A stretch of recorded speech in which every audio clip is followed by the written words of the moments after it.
Good morning beta, how are you? I hope all are fine. बेटा आज हम हिंदी की पुस्तक है जो आपकी सारांश कक्षा 3 के लेसन नंबर 14 को रीड करते हैं, पिता का पत्र पुत्री के नाम। इसमें क्या है कि इसमें क्या जो इन्फोसिस कंपनी है उसके फाउंडर हैं उस श्री N.R. नारायण मूर्ति, उन्होंने ये लेटर अपनी पुत्री को लिखा है। इसमें इन्फोसिस कंपनी है बेटा, ये आईटी से रिलेटेड है, जैसे कंप्यूटर वगैरह से। इसकी स्थापना की थी, किन्होंने की थी? श्री N.R. नारायण मूर्ति ने। कब की थी? 1981 में। 1981 में ये कंपनी है, तो इसकी स्थापना इन्होंने की थी। तो वो अपनी बेटी को पत्र लिखने हैं। इस लेसन में एक पत्र का माध्यम बताया गया, पत्र लिखने का ढंग बताया गया, किस तरह से लिखा जाता है।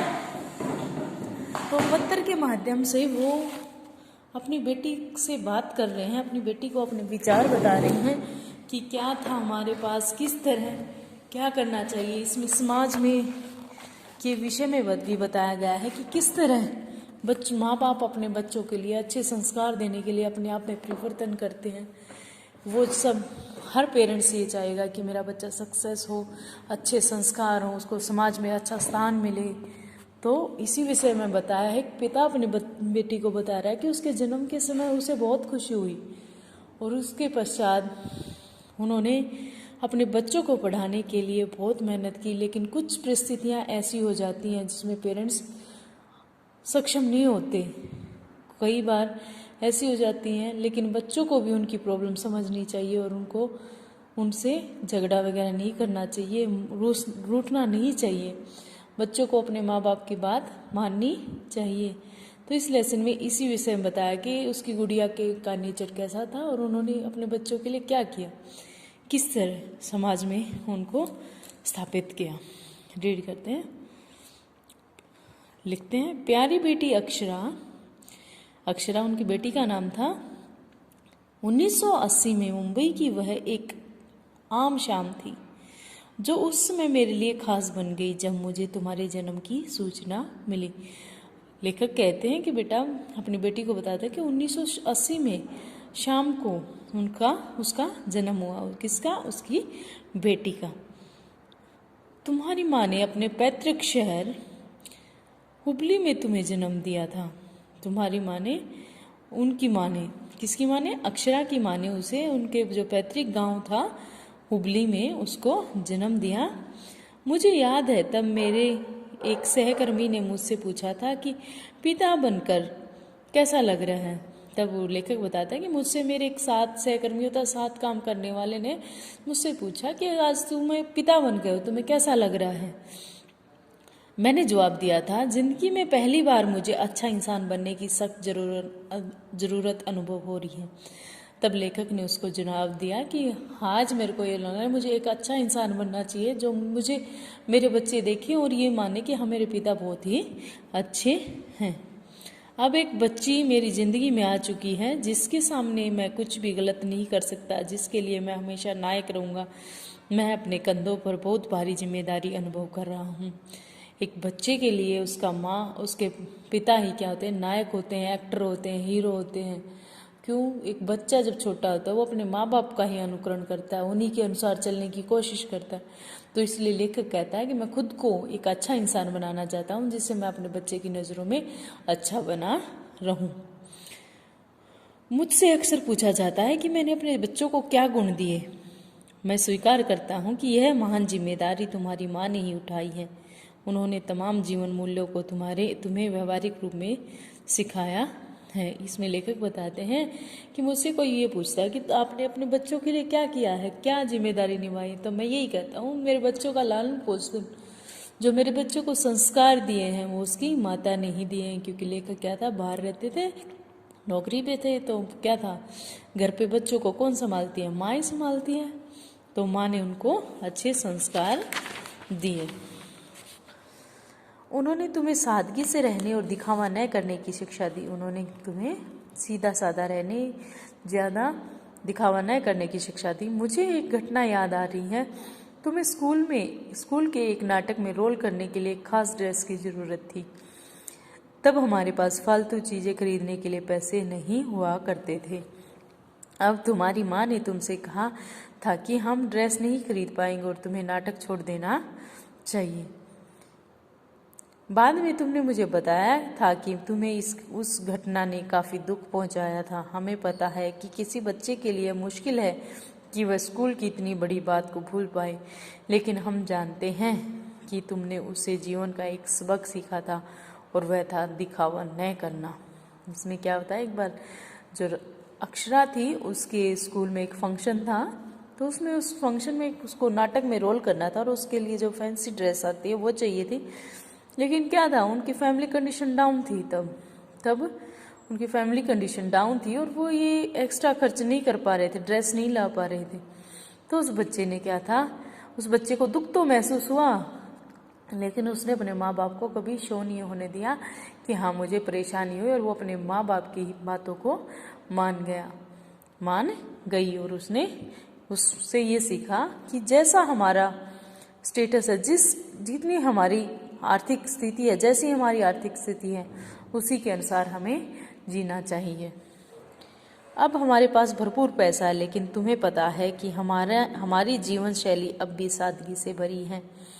अब लेखक बताता है कि अब हमारे पास काफ़ी पैसा है, लेकिन अब भी हम कैसा जीवन करें, सीधा साधा जीवन व्यतीत कर रहे हैं। मुझे याद है कि मैंने तुम्हारी माँ से कहा था कि अब बच्चों को कार से स्कूल जाना चाहिए, लेकिन उन्होंने कहा कि तुम और तुम्हारा भाई ऑटो रिक्शा से स्कूल जाओगे। जिंदगी में होने वाली सब चीज़ें ही सबसे सुख होती हैं। इसमें बताया, लेखक ने बताया कि जब हमारी कंडीशन अच्छी हो गई, हमारा काम अच्छा चल गया, तब मैंने तुम्हारी माँ से कहा था कि तुम दोनों बहन भाइयों को गाड़ी से स्कूल छुड़वाएं, लेकिन तुम्हारी माता ने मना कर दिया। उन्होंने कहा कि बच्चे को हर परिस्थितियों से निकलना चाहिए, हर चीज़ का उन्हें पता होना चाहिए कि कहाँ कैसे होता है, किस तरह आना जाना होता है। तब उन्होंने क्या था, गाड़ी अलाउ ना करके ऑटो रिक्शा में ही तुम्हारा स्कूल में आना जाना करवा दिया। तुम अक्सर पूछती थी कि हमारे घर में टीवी क्यों नहीं है। तुम्हारी माँ ने काफ़ी पहले से तय कर लिया था कि हमारे घर में टीवी नहीं होगा, जिससे हमारे पास पढ़ने, आपस में बात करने और मौज मस्ती करने का समय बचा रहे। लेखक बोलता है कि तुम हमेशा जब छोटी थी तब ये क्वेश्चन करती थी कि हाँ हमारे घर में टीवी क्यों नहीं है, लेकिन तुम्हारी माँ ने बहुत समय पहले ये सोच लिया था कि अगर हम घर में टीवी ले आए तो जब हम फ्री होंगे तो टीवी देखने लग जाएंगे। इससे क्या होगा, हम आपस में परिवार में जितने मेंबर एक दूसरे से बातचीत नहीं कर पाएंगे, पढ़ नहीं पाएंगे। तो इसलिए यह डिसीजन लिया गया था कि अगर घर में टीवी नहीं होगा तो मनोरंजन के लिए कई बार इकट्ठे बैठेंगे, एक दूसरे के साथ खेलेंगे, एक दूसरे से बातचीत करेंगे, तो इससे अच्छा समय व्यतीत होगा। टीवी देखने से क्या फ़ायदा बेटा, कुछ नहीं। टीवी देखने से अच्छा अपने माता पिता के साथ बैठो, उनके साथ गेम खेलो, उनके साथ बातचीत करो, उनसे स्टोरी सुनो। तो इस लेसन में यही बताया गया है कि जब आप फ्री होते हैं, आपके पास टाइम होता है, तो आप टीवी देखने लग जाते हो। उस टीवी का देखना बंद करके अपने माँ बाप से, दादा दादी से कहानियाँ सुनना स्टार्ट करो, अपने मम्मी पापा से कुछ बातें करना स्टार्ट करो। ठीक है, इसी का द्वारा हमें ये बताया गया कि हमें ऐसे टाइम निकालना चाहिए। ये एक सच्चाई है कि जब बेटी का ब्याह होता है तो पिता के मन में अजीब तरह के भाव होते हैं। जब तुमने हमें बताया कि तुम्हें अपना जीवन साथी मिल गया है, तब मुझे थोड़ी सी ईर्ष्या भी हुई और मैं उदास हो गया। लेकिन जब मैं ऋषि से मिला और उसे वैसा ही पाया जैसा तुमने कहा था, तब मैं समझ गया कि तुमने उससे दिल क्यों चुराने दिया। इसमें एक लेखक बताता है कि जब बेटी की शादी होती है तो पिता को बहुत ही दुख होता है, क्योंकि उसको ये होता है कि मेरी बेटी अब कहीं दूर चली जाएगी। तो लेखक बताता है कि मुझे इसी तरह से महसूस हुआ कि हाँ मेरी बेटी का जीवन साथी कैसा हो, अच्छा हो, जो उसके साथ अच्छी तरह से रहे, उसका परिवार अच्छा हो और वो वहाँ पे अच्छी तरह से रहे। लेकिन जब मैं तुम्हारे पति से मिला तो तब मेरे को महसूस हुआ कि वो ये एक अच्छे इंसान हैं। जीवन में खूब कामयाबी हासिल करो। मेरे लिए कामयाबी का मतलब है कि जब तुम कहीं जाओ तो वहाँ मौजूद लोगों के चेहरे पर मुस्कान खिलौटे लेखक कहता है कि तुम जीवन में प्रगति करो। प्रगति का मीनिंग ये होता है कि जहाँ भी तुम जाओ तुमसे कोई कटे ना, कोई तुमसे मुंह ना बनाए, जैसे गुस्सा ना हो, सब तुम्हें देखकर खुश हो जाए कि हाँ अच्छा इंसान है। और ये तभी होगा जब आप एक अच्छे इंसान बनकर रहोगे। समाज के हितों को अपने परिवार के हितों से ऊपर रखो। समाज के जो हित हैं,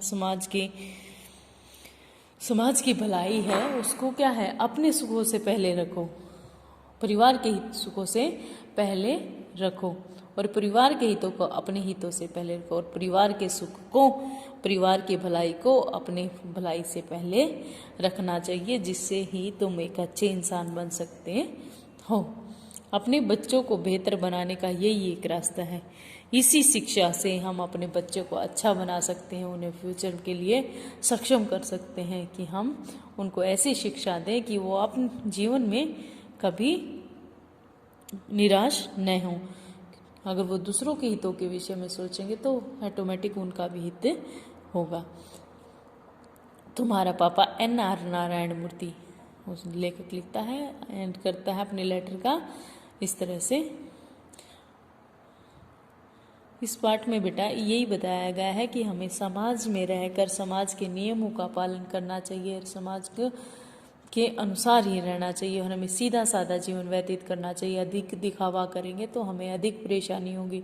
उसी तरह से यदि आप एक झूठ बोलते हो तो उसके बाद अनेक झूठे बोलने पड़ती हैं। उसी प्रकार से अगर आप जिंदगी में दिखावा करने लग जाते हो तो हमेशा दिखावे में ही दिखावा करोगे तो झूठ बोलना पड़ेगा, क्योंकि जो कंडीशन हमारी होगी हमें वही दिखानी चाहिए, कभी दिखावा नहीं करना चाहिए। हमें सादगी से जीवन जीना चाहिए, सीधा साधा। थैंक यू बेटा। अब इस लेसन को रीड करना 2 बार, और कठिन शब्द को अंडरलाइन करना, और 3 बार इसकी रीडिंग प्रैक्टिस करना। Thank you.